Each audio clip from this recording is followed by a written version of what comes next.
Lesgeza indaba zo-1KZN TV fundelo samukeliso kaNqulu ngangikubingelele mbukeli asikubhekeleke ihamba phambili osukwini namhlanje. Owakamhlaba uyalingana uphumelele ngamalengiso kwelulekwa abangaphumelelanga kumatikuletsheni kanti ziyaqhubeka zokuqeda isiteleka eRenkonyeni.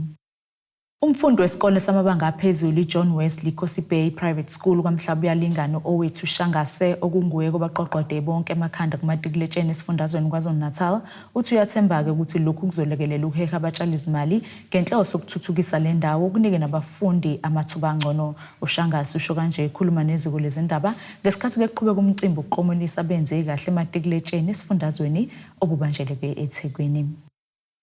Ukuzibekela izikhathi zokubhekana nezincwadi nokusebenzisa ngendlela yikho okusize umfundi obaqoqade bonke emakhanda esifundazweni iKwaZulu-Natal. Lo mfundi utshela iziko lezindaba ukuthi ke uyathemba ukuthi lokhu kuzoletha intuthuko ikakhulukazi kwezemfundo lapho ke iqhamuka khona. Into ebalekile ukuthi hlela uma usuhlelile qinisekisa ukuthi uyahlala futhi kubalekile ukuthi ukhande ne timetable ozoba umhlahlandlela ukuthi ngalesi sikhathi wenzani ufundani kanjalo bese ube umuntu onamaphupho. Uma umuntu onamaphupho ayikho into ezokusiza njengaleyo nto leyo. Uma umuntu onamaphupho lokho kuyagqugquzela yonke into oyenzayo isuke ekuthenini uyazi ukuthi kunephupho ofuna ukulifeza. iKwaZulu-Natal ilale isibili kwimphumela kamatikuletsheni nonyaka noma ke ngonyaka owedlule kuzwelonke ngo-89.5%. Kuvele ukuthi ke sikhuphukile isibalo sezikole okuphase bonke abafundi njengoba ke zingu-321 sezizonke. A good performance, and I must really appreciate educators who have done their extremely well, and also the learners who have been listening to their educators. We also want to applaud the parents through SGBs who have been monitoring their learners, and also want to thank them, the parents, for allowing us to taking care of their learners in our schools. And we are certain that as we start 2025, we have already developed improvement plan for this financial year. We are going to call all those schools that have received less than 50%, but we are grateful that there is no school that have received 0%. That means there's no school that got 0 pass rate.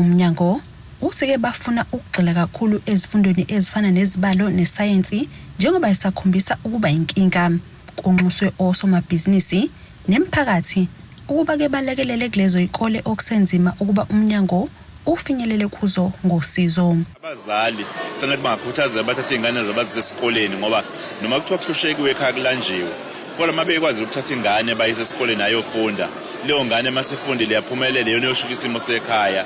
Uma kukhona ingane kamakhelwane enenkinga yemali ye-uniform sengazi ukuthi umphakathi labasesimeni bangalekelela ngabikho ingane abayiyekela inga esikoleni ngoba manje senze njalo umuntu ongatholanga ithuba lokuthi akwazi ukubamba amathuba empilo maningi ilingo angangena kuzona nobugebengu ogcina affecta ngisho yakhe ingane ebile esikoleni. Isifunda umkhanya kude siphinde sayihola zonke kanti nezikole zabakhubazekile nazo kazizibheka ngaphansi njengoba ke kuvele ukuthi ke ezingu-6 kwezingu-10 zithole 100%.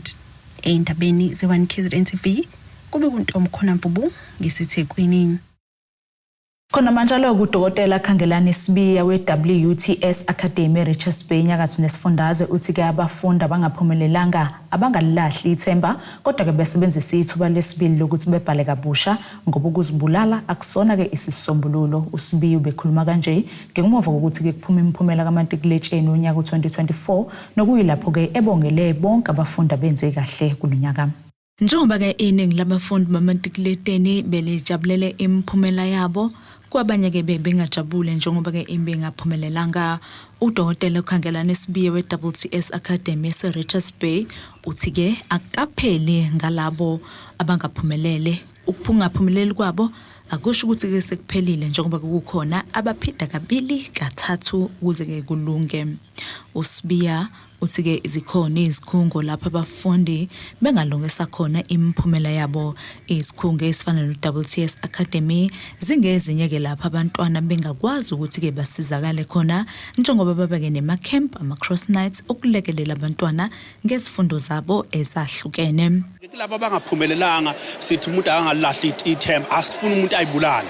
Baningi abantu asebaphinde umatric ka3 ka4 baphumelela. So ikhona i-second chance. Sithi umuntu akangathathi isinqumo sokuthi akayibulale, ikhona second chance and sikhona nathi njengoba ngisho nje ukuthi thina si-WTS sine-upgrading ela eThekwini, sine-upgrading elapha eRichards Bay. Richards Bay uyahlala phakathi full time kufundwe nje ngathi usesikoleni. Nala eThekwini kungenwe ekseni kuphunywa ntambama kunama-cross night ukulekelela ukuthi abantu aba-improve.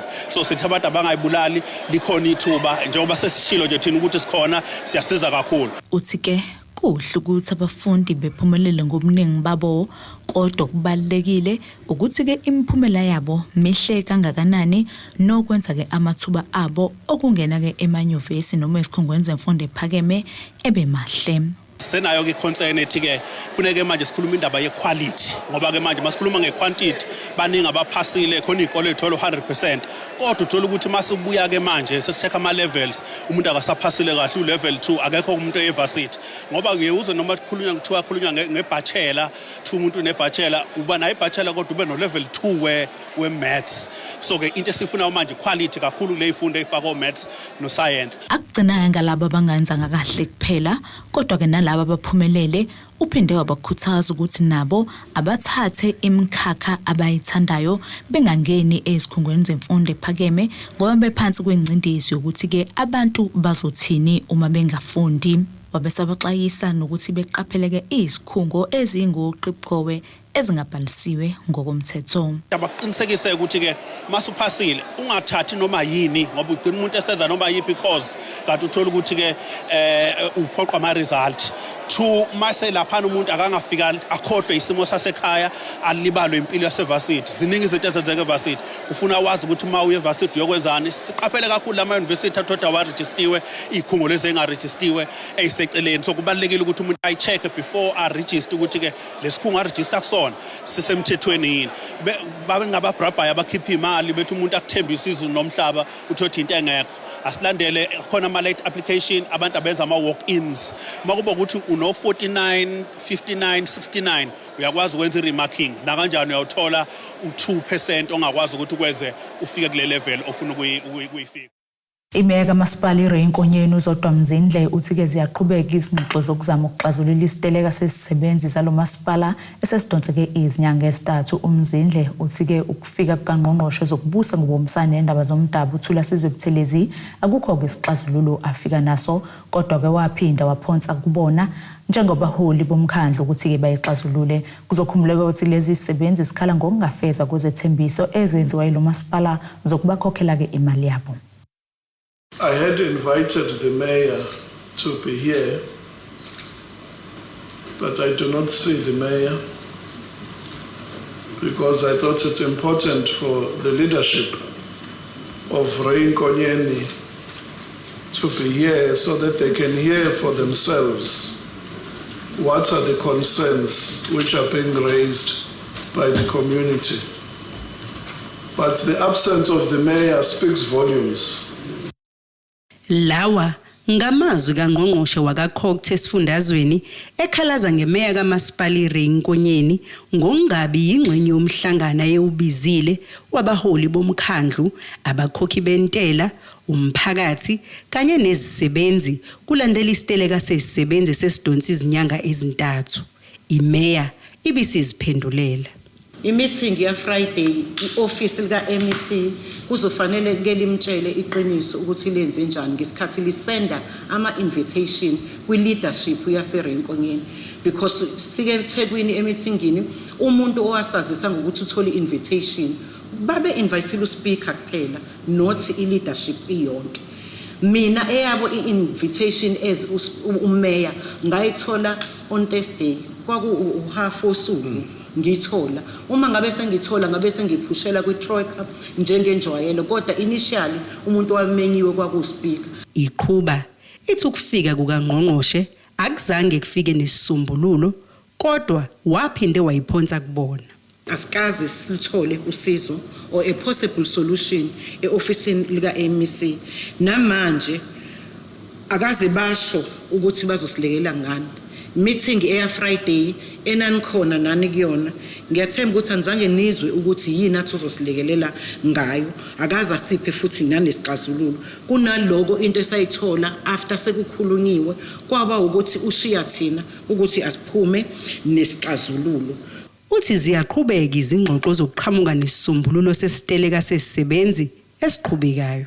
Thina ke as leadership together with management no municipal manager imizamo yethu ukuba sithole isivumelwano la isokwazi ukuthi sitholane sonke ukuthi sivumelana ngento eyodwa sikwazi ukuthi umkhandlu wethu uphinde futhi ubuyele esimweni obokade ukusona. Ubese veza ukuthi zikhona izisebenzi ezizomiswa emsebenzini kulandela lesiteleka. Akekho umuntu osasuspendiwe but intention ukuthi abantu basuspendwe isiphumile batholile abantu okuyibona bekumele baphendule. Usomlomo walo masipala upheka ukuthi wabhalela ihhovisi lika Ngqongqoshe ethi konke kuhamba kahle kulo masipala. Akubange kusafana okubhalwe encwadini nakushilo. Kwakuthi okwamanje sibona izingxoxo sahamba kahle. Sizomthinta uNgqongqoshe uma sesibona ukuthi sinenkinga ekuqhubekeni kwezinto eRenkonyeni. Ayizange ngisho ukuthi konke kuhamba kahle eRenkonyeni. Lo mbiko beluwethulelo uZamando Sicele wezindaba ze1 KZN TV ngisesayidi. Sichithiwe isicelo sommeli wesisebenzi sakwa-IEC uMsawenkosi Mnikathi osola ngokuphula umthetho wezokhetho. Ummeli kaMnikathi wafaka isicelo sokuthi ke leli cala likhishwe ohlelweni lamacala enkantolo ngoba ubufakazi buveza ukuthi ke alikho icala. Imantshi enkantolo eMgongondlovu isichithile ke lesi sicelo yathi yona ezonquma lokho isebenzisa ubufakazi obethulwe phambi kwayo. Amalungu eqembu lomkhonto wesizwe ohola ngumholi kwaZulu Natal Willis Mchunu abekhona ke enkantolo. Inkantolo yemantshi eMgongondlovu ithi isamdinga umsolwa ukuba zoziphendulela okanye zochazo lwakhe uhlangothi ngecala abekwe lona lokuphula umthetho wezokhetho. Umsawenkosi Mnikathi usolwa iqembu lomkhonto wesizwe nokuyilona elamvimba ngosuku lokuvota lamthola ehamba namabhokisi amane okuvotisa ayevaliwe. Umholi womkhonto wesizwe kwaZulu Natal uWillis Mchunu uthi lesinqumo senkantolo siyabakhulula. Thina sizizwa sikhululeke kakhulu emphefumulweni ikakhulukazi amalungu omkhonto wesizwe lawa okuyiwona abamba lesi senzo.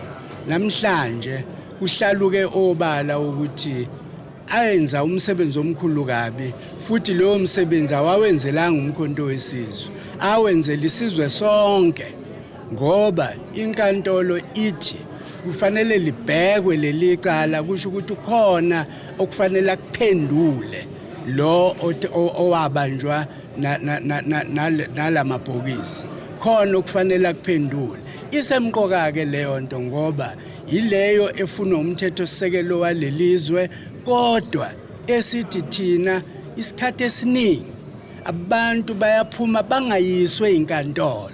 Namhlanje ke inkantolo ithatha umuntu yambeka enkantolo ngemsebenzi yama members of umkhonto wesizwe. Asikwazi ukungajabula, sikwazi futhi ukuthi singawabongi lawo malunga. Umchunu uthi akusho lutho ukuthi lamalungu omkhonto wesizwe avimba umnikathi ayengaqeqeshiwe inhlangano ye-IEC kepha iqeqeshwe inhlangano yomkhonto wesizwe kuphela. Kwabizwa amaphoyisa aqeqeshiwe.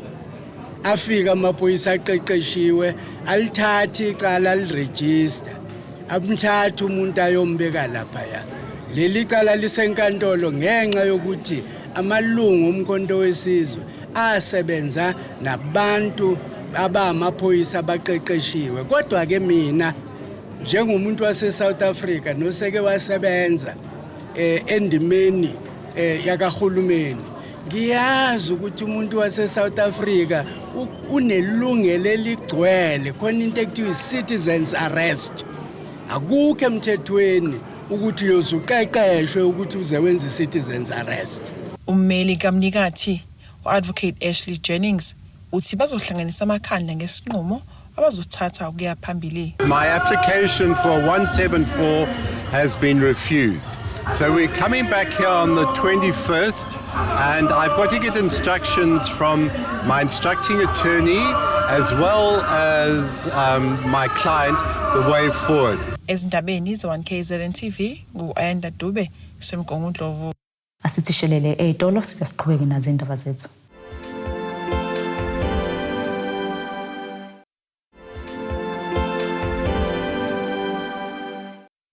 Asikwamukele ke mbukeli ubukela indaba ze-1KZN TV nazi-ke ihlokano kwizona ehamba phambili usuku namhlanje. Owakamhlaba uyalingana uphumelele ngamalengiso kwelulekwa abangaphumelelanga kumatikuletsheni kanti ziyaqhubeka zokuqeda isiteleka eRenkonyeni. Owayeyisisebenzi kumasipala uMzumbe kumkhakha wezokuphatha kwemvelo ukhala ngokuthi ke lo masipala umise impilo yakhe eminyaka emithathu engakazi ukuqashwa kwezinye izindawo engakwazi ukuvula inkampani ngoba kuthiwa ke usasebenzela lo masipala. Uvela Xolo eneminyaka engama-48 uthi ke usebenze kulo masipala iminyaka emithathu wesula ngonyaka u-2021. Uthi yize ke sesulile wathola ukuthi ke usavela njengomsebenzi wakulo masipala futhi ke usahola wangakwazi ke ukuqasheka kwezinye izindawo wangakazi futhi nokuvula inkampani. Owesilisa oneminyaka engu-44 ubudala wasegama lakhe ukhala ngokucekelwa phansi umasipala uMzumbe. Uthi wawusebenzela iminyaka emithathu wesula ngonyaka ka-2022 kodwa bangwamsula kwisystem yabo nokwamvalele kuthena akwazi ukuqashwa kwezinye indawo futhi wangakwazi ukuvula inkampani ukuze akwazi ukuziphilisa yena nabantwana bakhe. Lona wesilisa uyachaza. Ngadiscover ukuthi mase ngingena kwi-database ngiregister kwi-database yaka CSD ngadiscover ukuthi angikwazi ukuregister because I'm still a government employee isho kanjalo isystem yaka CSD. Ngaxakeka ukuthi into enjani le ngase ngiyawubhalela uCSD Central Supplier Database under National Treasury. Ngababuza ukuthi into eyenziwa njani le bathi ayangixhumubuyele back ngixhumane nomasipala wami lo kade ungiqashile. Uthi uyenze kaningi imizamo yokuxhumana nomasipala uMzumbe ukuthi umesule ukuze akwazi ukuqhubeka nempilo kodwa kungaphumeleli. Bengibhala bengangiphenduli kanti abantu bengithemba ukuthi abantu ebengengasebenza nabo mhlambe bangathi hayi osondele ke sizwe kahle njengoba ngichaza nje. I-code of conduct by i-code of conduct yama public servants ithi mangabe uyi government employee awukwazi ukwenza i-business any form of business with government either with the company yakho le u-director kuyona because ngu-director kule company yami. Even in my own capacity angikwazi ukusebenza because I'm still a government employee. Ngangena futhi kwi-system yazi angikhiphela into ethi iya verify ID number yami. Lapho sengihambe wonke ama departments ngile ka labor ngaya ka CCMA ngazama ukuvula icase. Uthi usola ukuthi ukhona umuntu obesebenzisa imininingwane yakhe khona ngaphakathi kumasipala uMzumbe. Ngiyasola ukuthi ukhona umuntu osebenzisa igama noma ama details zami ukugaina imali ngoba into ine payroll no National Treasury uyangiconfirmela ukuthi angixhumane no payroll. So upayroll ila kuphathwa khona izimali. Uthi ugcine bemkhiphile ngoSeptember nyakenye kodwa ufuna ukunxeshezelwa ngokumisa impilo yakhe. Noma ngabe ubani obe involved kulo chaphazeka kwelungelo lami noma nokuma kwempilo yami abhekane nengalo yomthetho futhi ngithole isincephezelo esifanele sokwazi ukuthi sibuyisele impilo yami esimeni esifanele. Ukhulumela umasipala uMzumbe uphawulile ngalolu daba. Umasipala waseMzumbe ungaqinisekisa ukuthi umsebenzi ovela Christopher Xolo waye umsebenzi waseMzumbe wagcina ngomhla ka-5 November 2021 emva kokubefaka incwadi yokwesula. Uphinde futhi umasipala waseMzumbe uzichithe izinsolo zokuthi akazange aze akhishwe kwi-system noma ku-payroll njengomsebenzi ngoba ama-records esinawo aveza ukuthi umnumzana uXolo waterminatewa njengomsebenzi waseMzumbe ngomhla ka-31 kuDisemba 2021. Lo mbiko benuwethulelwe uZamando Sicele wezindaba ze-1KZN TV. Ngise Said. Owesilisa wakaMsane eMtubatuba kuWard 5 uGeorge Zungu uthi usephendike inhlekisa emphakathini njengoba ke indlu yakhe ibizwa ngebhasi ngenxa yokuthi ke ingawa noma yinini. Ekhuluma nethemba lezindaba uZungu unxuse noma umbani ongamsiza amakhele indlu ukuze ke aphume kulolu taku. Lena yindlu kaGeorge Zungu kwaseMtubatuba kwaMsane kuWard 5 kanti usehlale kulendlu kusukela ngonyaka ka2001. Lesakhiwe samaplangwe singawa noma yinini njoba sinetha nangaphakathi. Kwamanje nje lapha phakathi la ngibeke phezulu kwaloko mbhejanyana nje impahla laphansi kumanzi laphansi. Uyona lemvula beyini ingena phezulu beka indishi ngapha amanye abuya phezulu ngapha phansi kodonga ngapha ngena phansi. Noma ungafika kuyafika vele ukuthi kungawa ngoba noma ngibasa maye ngivula yini ngiphinde ngibase khona la ngikwazi ukuthatha ibhodwa ngipheka lapha phakathi.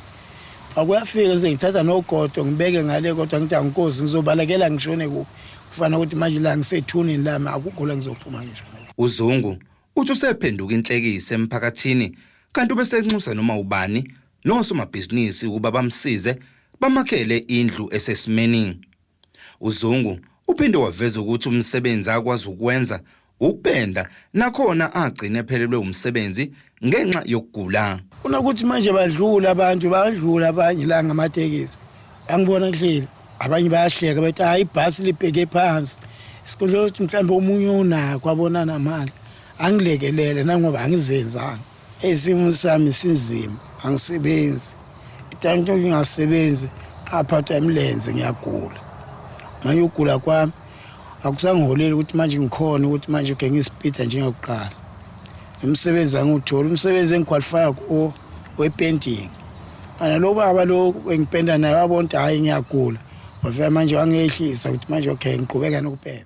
Omunye wenhlangano engenza inzuzo emphakathini nokuyiyona ezama ukumtholela usizo uThabani Mpele uthi banxusa osomabhizinisi uba basondele baphonse esivivaneni. Esimeni ubaba uZungu akakuso kakhulu sibhlungu kakhulu ngoba kwanathi ukuthi siyinhlangano engathathi intweni siyinhlangano engayenzi inzuzo futhi so nathi siyafisa ukuthi ubaba uZungu mazikhona iziphathimandla noma osomabhizinisi abangakhona ukuthi besilekelele ukuze ubaba uZungu ethola indawo engconywana yokufihla ikhanda bese ngajabula kakhulu ngisho ngicabanga nje usuku nosuku kuyangihlukumeza kakhulu lokho ke ngise umuntu omncane osakhulu ukuthi khona abantu abaphila ngalesi simo.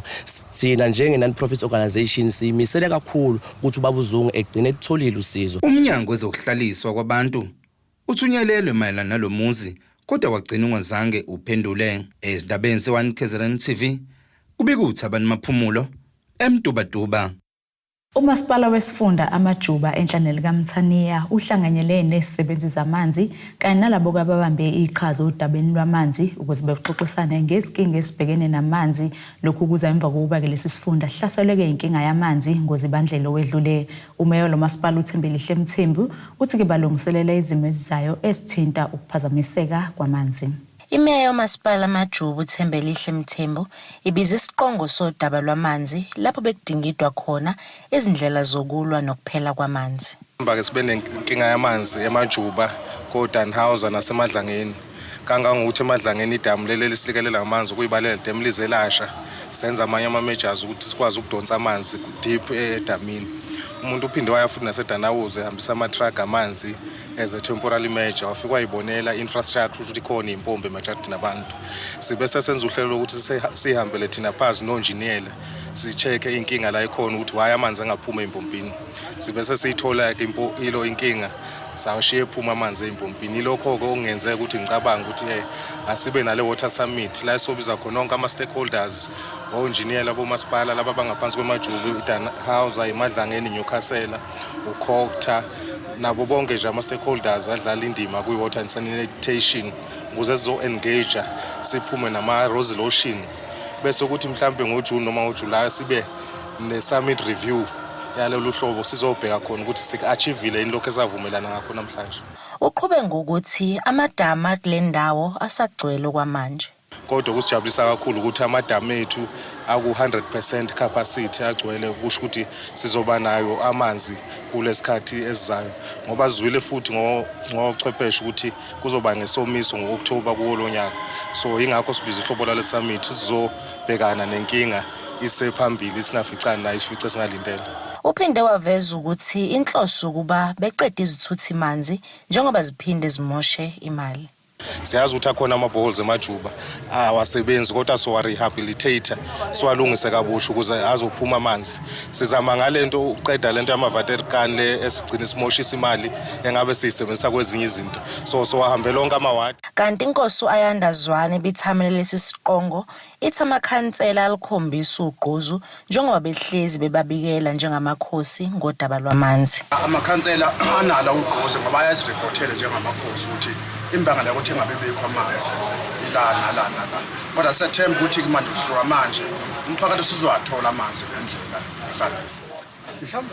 Thina njengamakhosi kusiphatha kabi kakhulu kube ukuthi kufike kukhishwe imali umphakathi kuthiwa yenze bese kumase zikhona lezo siphetha lezi nje ezingasebenzi njengamakhosi sizwa obukhulu buhlungu. Khona manje abanye baveza ukuthi ukubanjwa kwalesi siqongo kuzokwenza umehluko omkhulu odabeni lwamanzi. Izokwenza kakhulu umehluko phakathi nokubaleka kakhulu iawareness ukuthi umphakathi ube aware ukuthi what are the challenges and mhlawumbe nama-input ukuthi ke athina ama-input ethu going forward. I think lokho kuzosilekelela ukuthi umphakathi wazi ukuthi njengoba sila namhlanje sihlangene sizophuma nesixazululo ukuthi issue yamanzi siyilungisa kanjani. After sesithola ama-presentation kona wonke ama-stakeholders sesithole nama-challenges ukuthi Thobeka Dladla ezindabeni ze-1 KZN TV ngise-Newcastle. Asiphinde sithi shelele eyitolo sibuya siqhubeke nazo indaba zethu.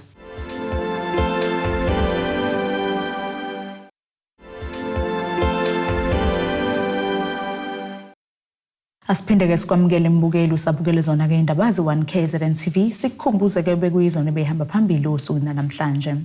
Owakamhlaba uyalingana uphumelele ngamalengiso kwelulekwa abangaphumelelanga kumatikuletsheni kanti ziyaqhubeka zokuqeda isiteleka eRenkonyeni.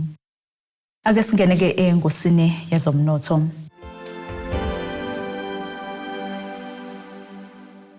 Irandi lakuleli lu 18 rand 97 cent maqhathaniswa nedola laseMelika libo 23 rand 18 cent maqhathaniswa nopondo waseBritain libo 19 rand 46 cent maqhathaniswa neeuro igolide lona lu $2,669.21 cent ounce olongahluzi wona u$81.1 cents umphongolo. Ake singene ke engosini yezemidlalo. Umgadli Bafana osanda kujoyina ke iqembu iQatar SC esuka uPercy Tau usebonge iqembu lakhe lidala ngokumnika ithuba uTau uzolumenyezeleke njengomdlali omusha weQatar SC kulandela ukwehlukana kwenhloko nesixhanti phakathi kwakhe neAl Ahly yaseGibhithe ebesehlale iminyaka emithathu nesigamu kuyo. Lo mgadli ubonge konke kuhla kwenzeke kuleli qembu laseGibhithe kusukela ke kubaphathi abadlali nabalandeli nasekunqomeni ke izindebe ezili12 naleli qembu. uTau udlale ke imidlalo eli130 kwiAtli wavalela ke enethini amagoli angama30 welekelela ke kwali14. Nasikisimo sezulu esingalindeleka.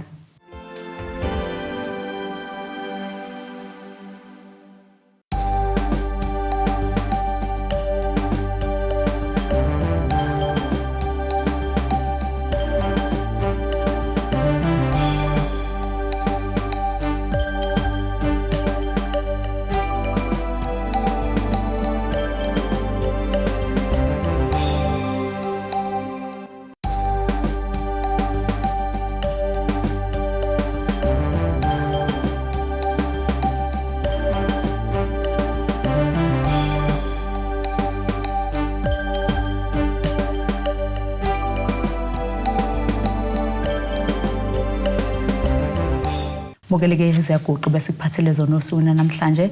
Mina nawe ke sophinde sihlangane kusasa futhi ngase isikhathi esifanayo. Nisale kahle. Abethuli bethu bezindaba baxhaswe iThulis Bayview Bridal. Ungabashayela kulezi zinombolo ezivelile.